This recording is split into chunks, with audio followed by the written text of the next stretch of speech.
Bienvenue sur les antennes de Radio Territoria et Bâti Radio. Ravi de vous retrouver, ravi de vous faire vivre cette 5e date de la tournée Renault Tour dans le cadre du forum Renault Days qui, pour rappel, aura lieu les 7 et 8 octobre prochains. C'est à noter sur vos agendas. Ce sera à Paris, porte de Versailles. Nous sommes aujourd'hui à Lyon, au cœur du quartier Lyon-Confluence. Nous sommes à la Sucrière, un ancien entrepôt des années 20, ancienne usine à sucre qui a été entièrement réhabilitée, devenue un lieu culturel incontournable, accueillant notamment la Biennale d'art contemporain, des concerts, mais aussi des salons, des expositions d'art ou encore des défilés de mode. Voilà pour le cadre dans lequel nous sommes plongés aujourd'hui et pour évoquer le contexte, les enjeux locaux, la réglementation en matière de rénovation énergétique. Dans un instant, je vais vous présenter les deux invités qui sont autour de moi, mais juste avant, peut-être quelques chiffres. Pour atteindre la neutralité carbone en 2050, la stratégie nationale bas carbone fixe l'objectif de 370 000 rénovations énergétiques par an d'ici 2030, puis 700 000 par an jusqu'en 2050 pour généraliser les bâtiments basse consommation. Or, il est important ce chiffre. En 2022, seuls 66 000 logements ont été rénovés efficacement. À Lyon, environ 10% des ménages, soit plus de 65 000 foyers, sont concernés par la précarité énergétique. Cela reste dans la moyenne des autres grandes métropoles françaises. C'est supérieur aux agglomérations de Montpellier, Toulouse et Paris, mais inférieur à celles de Nice et Strasbourg ou Rouen. Ce taux est de 14%, sinon au niveau national. Alors, quels sont les leviers pour accélérer la rénovation énergétique à grande échelle? Eh bien, cette question, je la pose à mes invités. Marjolaine Meunier-Millfer, bonjour. Bonjour. Vous êtes ancienne députée, vous avez porté plusieurs rapports parlementaires autour de la rénovation énergétique. Aujourd'hui, vous êtes présidente de l'Alliance HQE-GBC. Vous avez donc à la fois ce qu'on peut dire une vision triple, politique, stratégique et opérationnelle de ces enjeux. Donc, merci d'être présente avec nous. Merci. Philippe Guelpa-Bonaro, bonjour. Bonjour, bonjour à tous. Vous êtes le vice-président de la métropole en charge du climat, de l'énergie, réseau de chaleur et production du froid.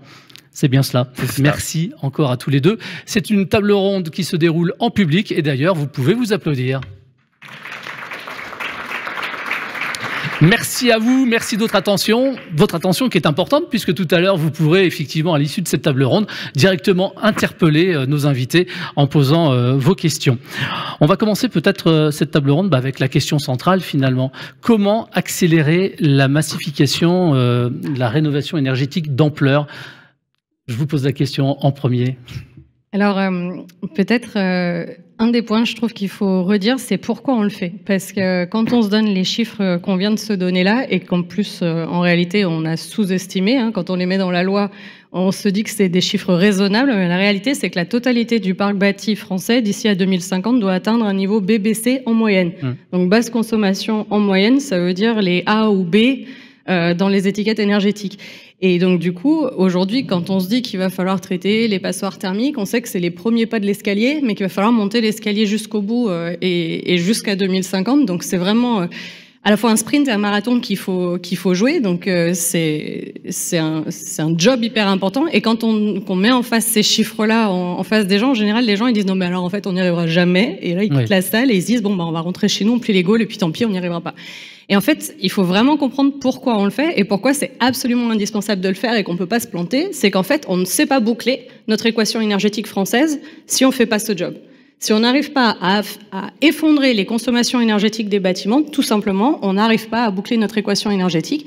Et donc, du coup, ça ne marche pas. Et comme on est quand même un pays dans lequel on a envie d'avoir de l'énergie de manière continue, disponible, fiable, etc., ben, en fait, cet escalier-là, il va falloir le grimper et donc du coup on peut pas le débrayer et on doit du coup avoir cette planification d'ici à 2050 qui soit vraiment présente dans nos têtes et qu'on se dise que c'est pas un truc négociable pour des questions environnementales, mais pas que, aussi pour des questions énergétiques. Et je reviendrai dans un instant avec vous justement sur cette notion calendaire avec les dates à respecter. Philippe Guelpa-Bonaro, vice-président de la métropole en charge du climat et de l'énergie, réseau de chaleur et production du froid. Même question finalement de votre côté. Si je vous la pose cette question, c'est quoi votre avis? Comment est-ce qu'on accélère la rénovation énergétique d'ampleur?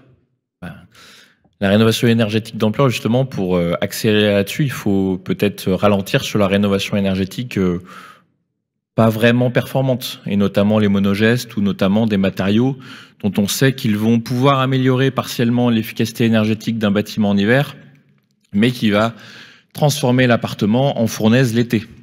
Il y a certains matériaux qui ont cette capacité, il y a d'autres matériaux, comme le biosourcé, qui ont une capacité d'améliorer le confort thermique d'hiver et aussi le confort thermique d'été.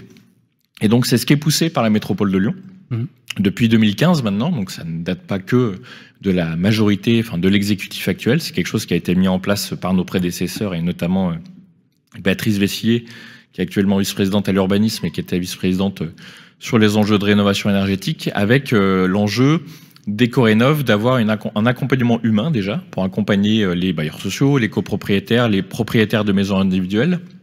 Un accompagnement humain pour que ils s'y retrouvent, parce que c'est quand même pas simple. Donc pour partir sur un projet de rénovation BBC d'ampleur, il faut être aussi accompagné.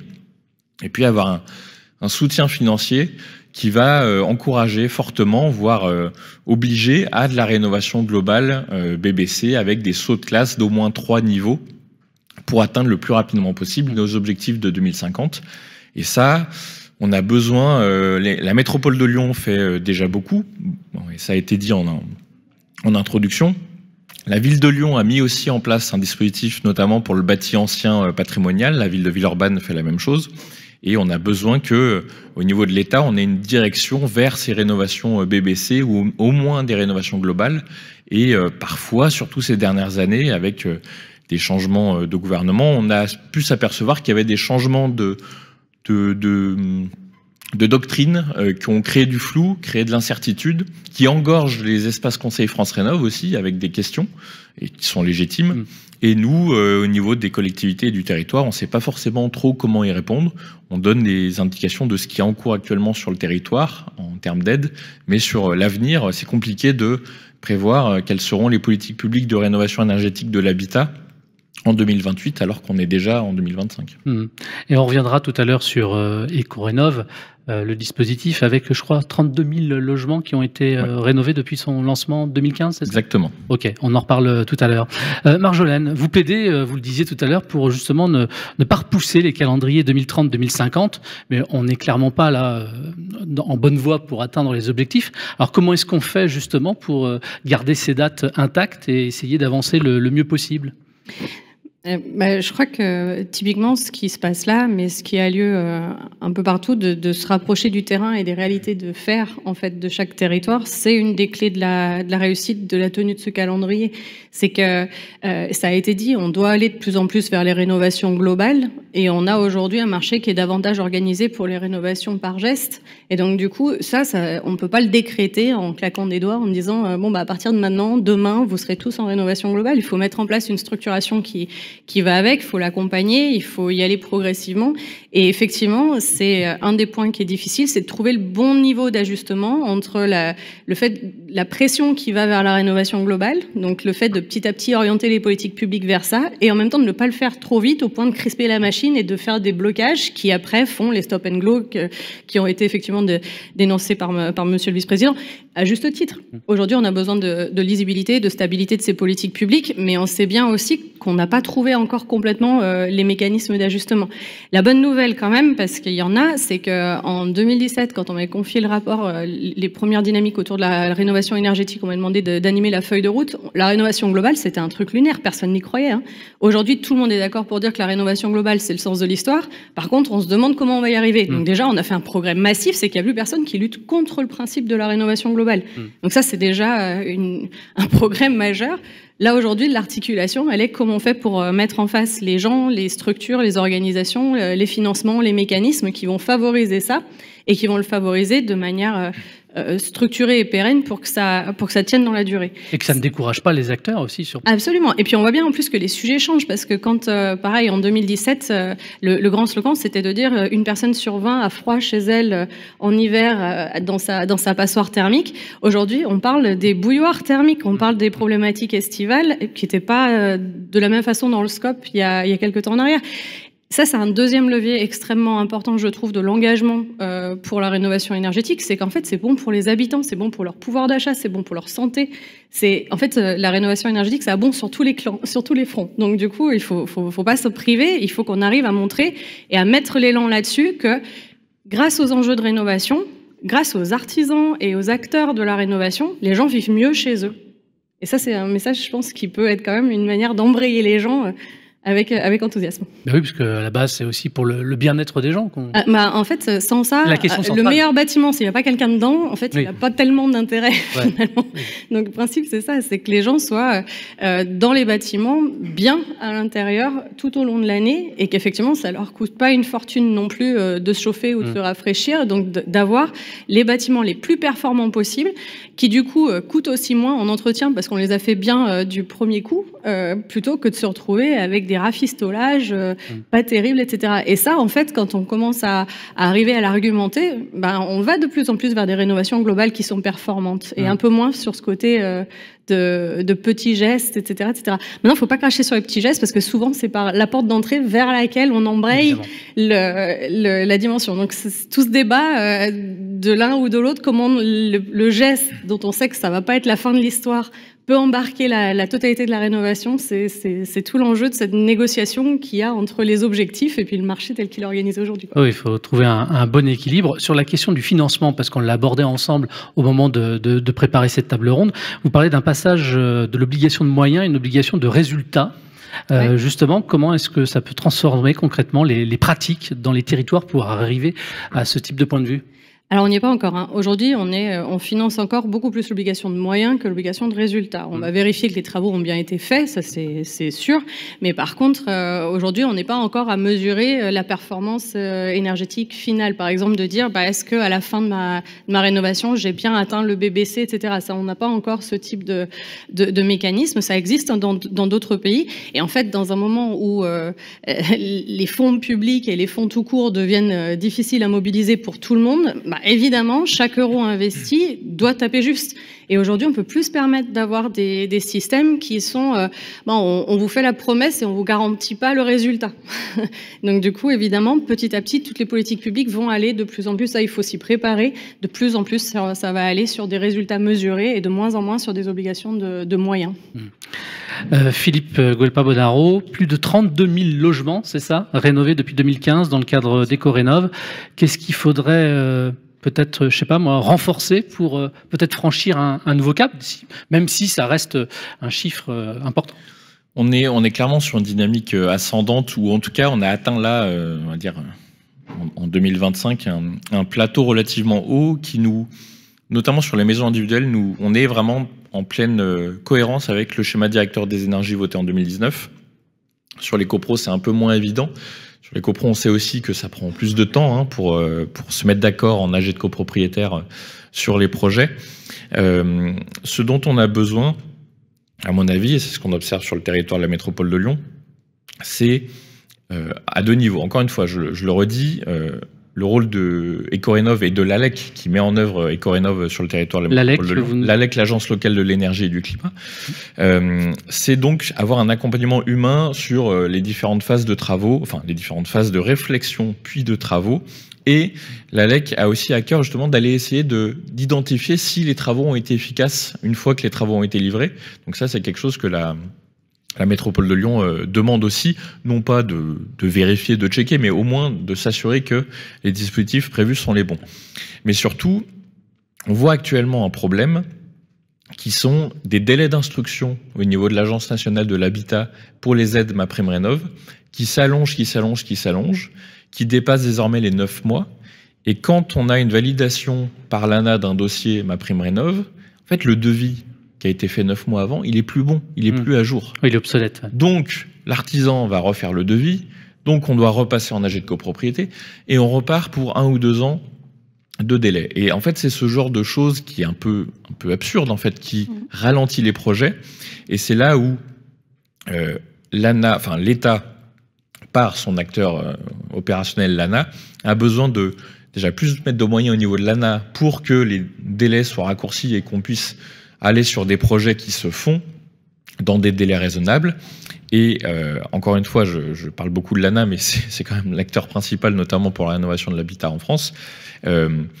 Jusqu'à présent, donnait environ 1,5 million d'euros à la métropole pour la mise en place de l'espace Conseil France Rénov', l'accompagnement avec MaPrimeRénov' et tout un tas d'actions de sensibilisation.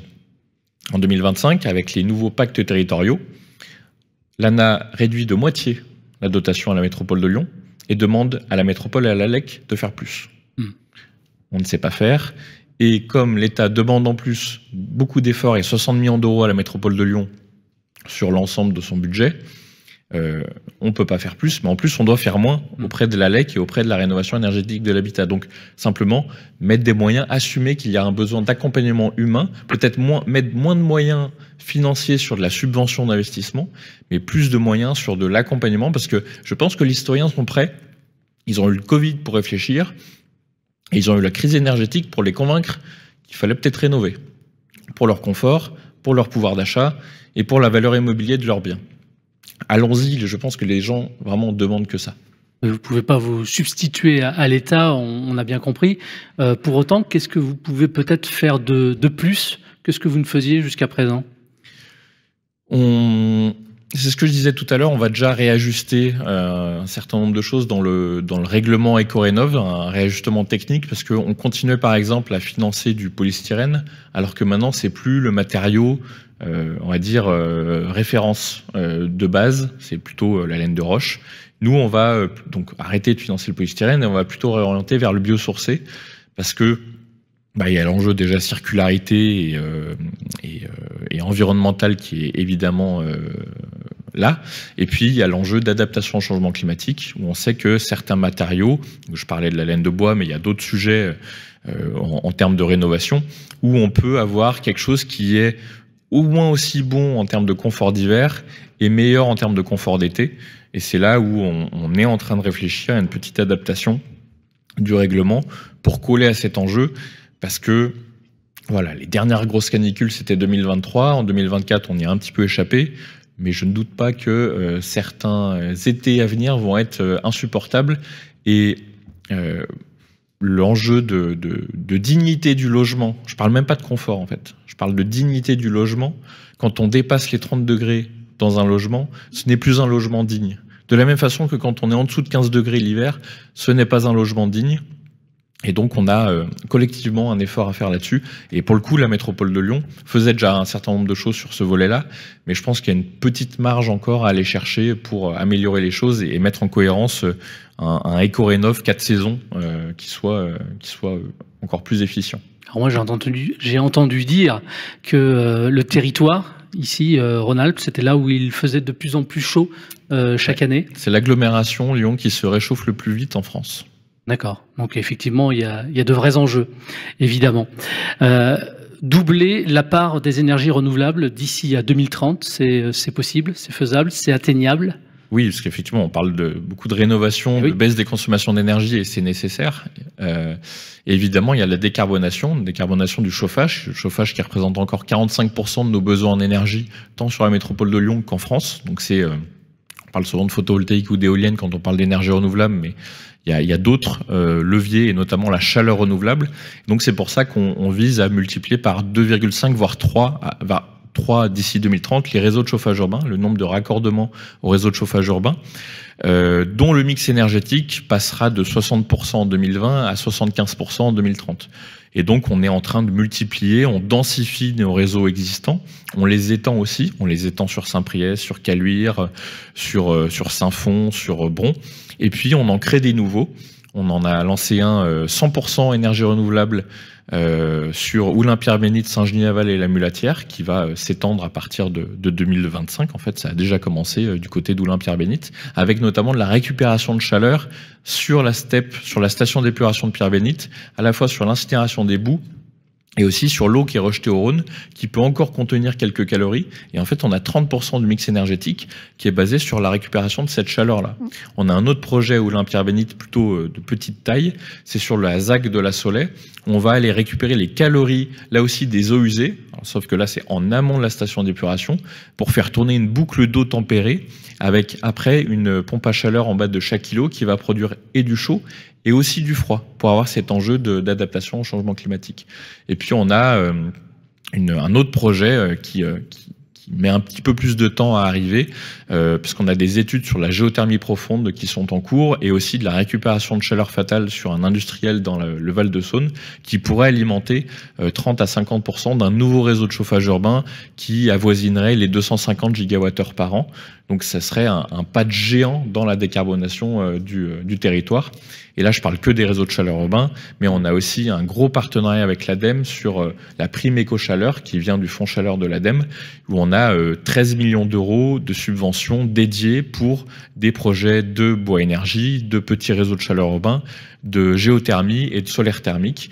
Donc, j'ai envie de dire, on fait feu de tout bois, sans mauvais jeu de mots, sur la chaleur renouvelable. En tout cas, merci pour tous ces exemples hyper concrets. Marjolaine Meunier-Millefert, je rappelle que vous êtes la présidente de l'Alliance HQE-GBC.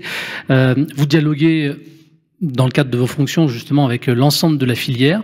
Où est-ce qu'on en est aujourd'hui de la mobilisation réelle des professionnels et qu'est-ce qui manque finalement pour rendre tout cela durable ?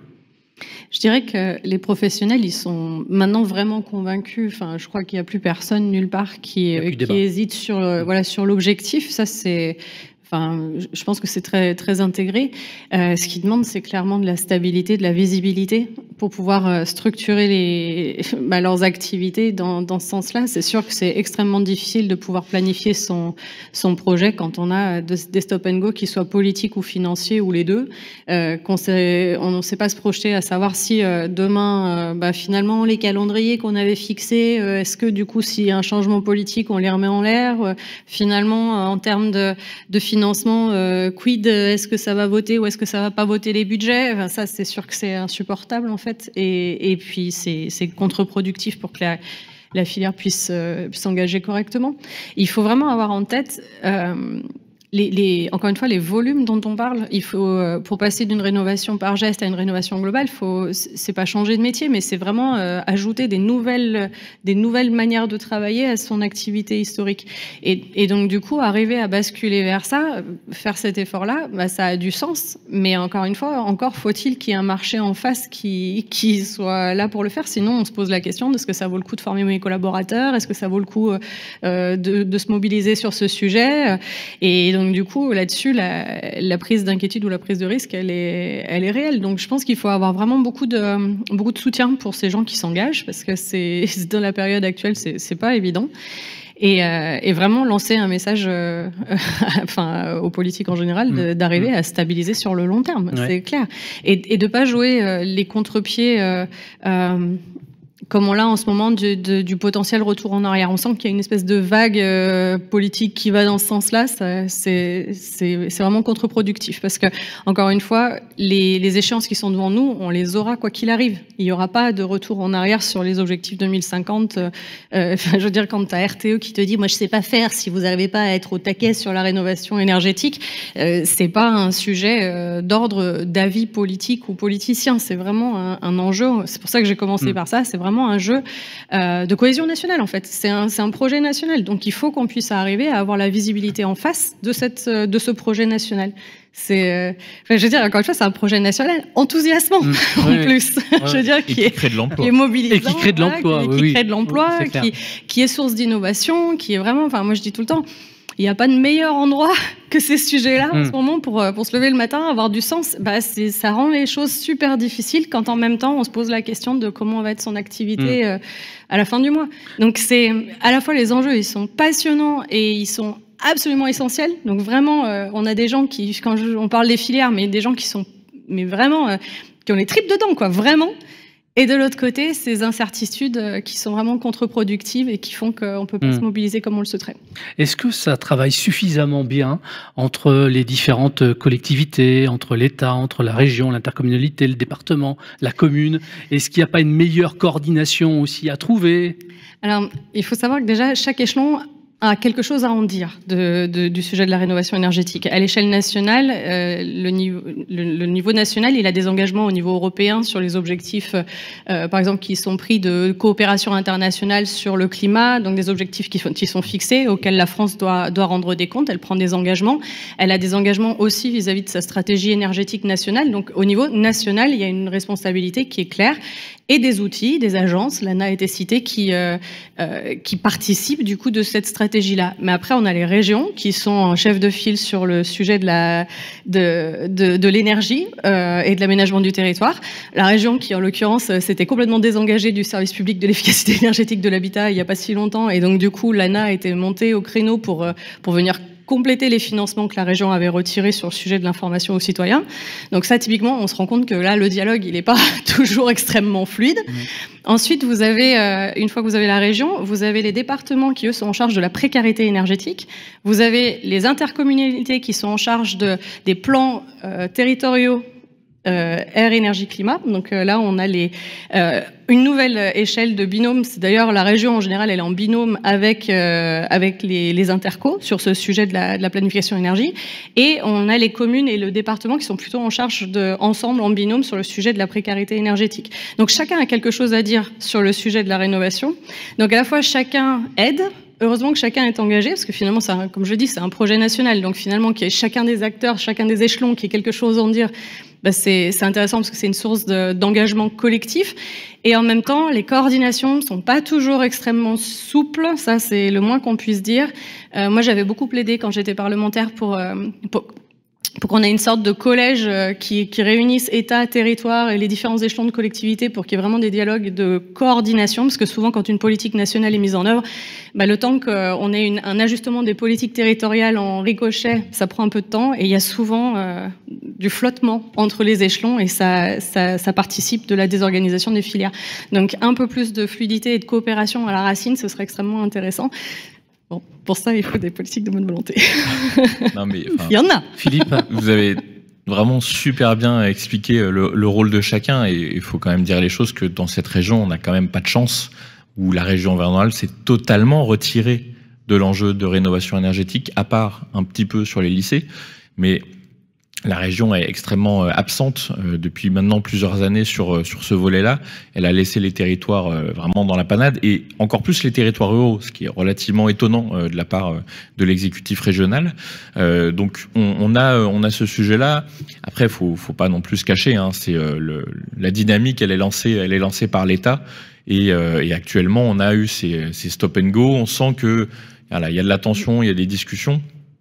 Si on veut respecter l'accord de Paris, actuellement les montants qui sont dédiés à la rénovation énergétique de l'habitat, mais pas que de l'habitat, on n'a pas parlé de tertiaire, mais il y a quand même un sujet, les montants sont pas du tout au niveau, et encore une fois je le dis, les dispositifs d'accompagnement humain des acteurs, qu'ils soient des copropriétés, des bailleurs sociaux ou des communes pour le tertiaire notamment, sont pas du tout à la maille pour permettre cette massification. Encore une fois, c'est souvent, on a besoin d'humains et d'intelligence, d'ingénierie technique et financière, au moins autant que d'argent, d'euros sonnant et trébuchant en mode subvention. Je le dis là, l'humain est extrêmement important pour s'engager, mais encore une fois, c'est quelque chose qui est dans l'intérêt de tout le monde, et notamment dans l'intérêt géopolitique de la France. C'est moins on consomme d'énergie, moins on sera dépendant du gaz russe, des produits pétroliers américains ou de pays qui ne sont pas forcément des grands modèles de démocratie,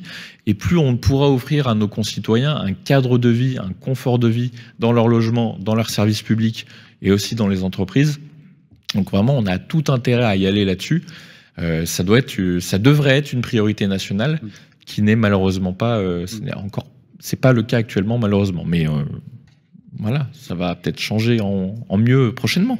Sur l'accompagnement, quand même, la mise en place des accompagnateurs Rénov', c'est quand même une dynamique qui va dans le bon sens sur cette dynamique d'accompagnement. Et c'est vrai que c'est un peu la frustration qu'on peut avoir sur ces grands enjeux de transition, c'est que ça va jamais assez vite, ça va jamais assez loin, on n'a jamais assez d'argent. Ça, c'est un des points qui est difficile à amener. Et en même temps, on sait aussi que typiquement, si on ouvre massivement des budgets alors que la structuration n'est pas en face, on peut se retrouver avec des dérapages et des fraudes massives en face, et donc du coup il faut constamment monitorer cette croissance raisonnable à rythme soutenu, mais raisonnable quand même, pour que derrière il y ait des vrais gens qui fassent des vrais travaux dans des vrais territoires, et pas des trucs comme on a pu les voir par ailleurs qui glissent des fois en sortie de piste dramatique. Ouais, non, mais... Et qui après génère en plus des stop and go. Donc, Oui. Et on Ouais, y non, revient, clairement. on y revient. On arrive au terme de cette première table ronde. Merci à tous les deux d'avoir répondu à mes questions. Juste avant de vous quitter, je me tourne justement vers le public pour savoir s'il y a des questions pour interpeller les intervenants ici présents sur cette première table ronde. Ne faites pas les timides. Je rappelle qu'il y a un petit concours avec d'autres villes et Lille est très en tête si vous voulez. c'est totalement parfait. inadmissible, hein, je peux vous le dire. Bonjour monsieur. Bonjour, je suis Paul Dufraisse, je représente une société qui s'appelle Ressort. Je voulais vous questionner tous les deux, je pense, sur... Aujourd'hui, on l'a dit, il y a un problème, c'est qu'il faut massifier la rénovation, donc faire plus vite, mieux, avec autant de bras. Ce qui veut dire, c'est que le modèle aujourd'hui va devoir un petit peu changer. Et il y a des méthodes qui sont en train de se développer. Notamment, je pense à la méthode hors site pour la rénovation. Et je voulais avoir votre avis là-dessus. Également parce que ici, en région Auvergne-Rhône-Alpes, on a notamment en métropole de Lyon un bailleur qui a énormément fait sur de la rénovation hors site. Un bailleur dans l'est de la métropole, qui a rénové plus de 2000 logements en rénovation hors site. Et je trouve que ça peut être également intéressant de s'inspirer de ce qu'a fait ce bailleur et de voir comment on pourrait potentiellement dupliquer cette démarche sur les territoires, sur certaines typologies de logements, etc. Et donc avoir votre avis sur la question. Faire mieux, plus vite, avec le même nombre de bras, et on évoque le hors-site. Philippe, votre réaction par rapport à ce qui vient d'être dit là? Alors, je suis pas forcément au courant de cette opération-là en particulier. Je sais pas si vous parlez d'Aliad Habitat ou d'un autre bailleur. S-Métropole Habitat. S-Métropole Habitat, voilà. ok. Sur Vaux-en-Velin et Saint-Priest. Ok, très bien, merci. On bosse beaucoup, forcément, avec Est Métropole Habitat, qui est un des bailleurs sociaux, un des opérateurs très en lien avec la métropole de Lyon. Et non seulement il y a des interconnexions avec l'exécutif métropolitain, les services, et avec l'Agence locale de l'énergie et du climat. Est Métropole Habitat est membre de l'Agence locale de l'énergie et du climat, et l'Agence locale de l'énergie et du climat est ce lieu de partage de compétences, d'expériences, de bonnes pratiques, avec des visites de sites de travaux, de rénovation, des visites de copropriétés qui ont été rénovées. Et donc, je pense que c'est dans ce cadre-là que des échanges doivent se faire. Et l'ALEC accompagne ensuite la métropole de Lyon pour ajuster les différents leviers et le règlement éco-rénov notamment, ou d'autres sujets, anime aussi les filières professionnelles pour améliorer les choses, que ce soit sur la construction de base, parce que c'est quand même aussi un sujet, si on peut améliorer la construction de base, c'est encore mieux, et aussi la rénovation. Donc, j'ai pas connaissance de ce sujet en particulier et de cette problématique, mais je vous invite vraiment à vous rapprocher de l'Agence locale de l'énergie et du climat, qui est une association loi 1901. Tout le monde peut devenir adhérent de l'ALEC pour partager des bonnes pratiques. C'est vraiment l'objet de l'ALEC. Marjolaine, sur la question du hors-site. Alors complètement, enfin on l'a redit, re-redit et re-redit, il va falloir qu'on passe de quelque chose comme 70 000 rénovations BBC à pratiquement 1 million de rénovations BBC. Donc les solutions ne s'opposeront pas, elles s'ajouteront les unes aux autres. Donc clairement le hors-site c'est une solution, la préfabrication c'est une solution. Il y a les systèmes comme Energy Sprong qui avaient permis justement de massifier, dupliquer des process qui ont été quand même pas mal diffusés, et on a essayé autant que possible de diffuser la méthode parce que ça donnait des résultats concluants, notamment aux Pays-Bas où ça avait été lancé au démarrage. Il y a des expérimentations autour du hors-site clairement qui donnent des résultats et qui méritent d'être dépluquées. Dans le même temps, on sait aussi que la rénovation, c'est travailler sur un bâti qui a son propre caractère, sa propre identité, et donc forcément la réplicabilité, elle est aussi dans ces cas-là pas toujours simple, mais dans nos territoires, par exemple, ruraux, moi je suis du Nord-Isère, donc hors métropole, mais pour donner un exemple, on sait que dans un même territoire rural, on va avoir en fait 6 ou 7 types de maisons en fonction des années, en fonction des constructions, on va avoir à peu près 6 ou 7 types de bâtis. Finalement, d'avoir une méthodologie un petit peu structurante qui permet de s'approprier la réponse, un peu de prototype sur une réponse particulière, parce qu'on sait que cette période-là, ils ont beaucoup construit de cette façon-là et que du coup, on peut mieux intuiter ce qu'on va devoir faire. Ben ça, par exemple, territoire par territoire, on peut avoir des réflexes de standardisation qui enlèvent rien à l'approche rénovation qui reste du coup quand même du sur-mesure à chaque fois. Donc trouver les bons équilibres entre les systèmes pour trouver tous les moyens qu'on a de massifier, bah oui, évidemment. Merci à tous les deux. Vous avez parlé à l'instant d'énergie Sprong. Je vous invite d'ailleurs à aller consulter les anciens replays du Rénotour, puisqu'on en a parlé effectivement aussi sur les précédentes villes. Merci à tous les deux encore une fois d'avoir répondu à mes questions. Merci également au public. Merci de nous avoir suivis. C'est une table ronde que vous pouvez retrouver très très vite en replay sur les antennes de Bâti Radio et Radio Territoria. Merci de votre fidélité et à très vite. Ciao, salut.